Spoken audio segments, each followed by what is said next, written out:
ഇന്നത്തെ നമ്മുടെ വീഡിയോ എന്ന് പറയുന്നത് ഇതുപോലെ ഫ്ലവർ എങ്ങനെ മേക്ക് ചെയ്തെടുക്കുക എന്നുള്ളതാണ് കേട്ടോ. നെറ്റ് ഫാബ്രിക് ഉപയോഗിച്ചിട്ടാണ് ചെയ്യുന്നത്. 1 ഇഞ്ച് വിഡ്ത്തിൽ 5 പീസ് ഇതേപോലെ കട്ട് ചെയ്തെടുത്തിട്ടുണ്ട്.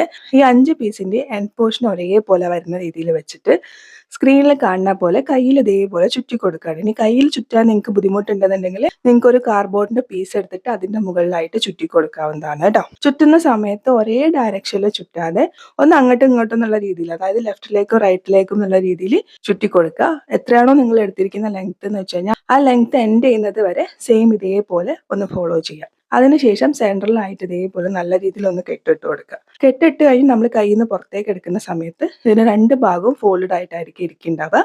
അപ്പോൾ അതൊന്ന് കട്ട് ചെയ്തിട്ട് ഓപ്പൺ ചെയ്ത് കൊടുക്കുക. ഇപ്പം നിങ്ങൾക്ക് കാണാൻ വേണ്ടി പറ്റും, ഇത് ഷേപ്പ്ലെസ് ആയിട്ടാണ് ഇരിക്കുന്നത്. ഇതിനെ നമുക്കൊന്ന് സർക്കിളായിട്ട് കട്ട് ചെയ്യാം. ഇനി ഇങ്ങനെ കട്ട് ചെയ്യാൻ അറിയില്ല എന്നുണ്ടെങ്കിൽ ഒരു പീസ് പേപ്പറിൽ സർക്കിൾ കട്ട് ചെയ്തെടുത്തിട്ട് അത് ഇതിന്റെ മുകളിൽ വെച്ചിട്ട് കട്ട് ചെയ്ത് കൊടുത്താൽ മതി കേട്ടോ. നിങ്ങൾ ഒറ്റ ഫ്ലവർ ആണ് ചെയ്യാൻ ഉദ്ദേശിക്കുന്നത് ഹെയർ ബാൻഡിനൊക്കെ വേണ്ടിയിട്ടെന്നുണ്ടെങ്കിൽ നിങ്ങൾക്ക് ഇതേപോലെ പൊങ്ങിയിരിക്കുന്ന രീതിയിൽ ചെയ്യാം. ഇനി ഡ്രസ്സിലേക്കാണെങ്കിലും സെയിം ഇതേപോലെ ചെയ്യാം. ഞാനിവിടെ 2 കളറിൽ ഇതേപോലെ ചെയ്തെടുത്തിട്ടുണ്ട്. അതിന്റെ മുകളിൽ കുറച്ച് ബീഡ്സും കൂടി വെക്കുന്നുണ്ട്. ഞാൻ പതിഞ്ഞ രീതിയിലാണ് ചെയ്യുന്നത്. എങ്ങനെ വേണമെങ്കിലും നിങ്ങളുടെ ഇഷ്ടാനുസരണം ചെയ്യാം.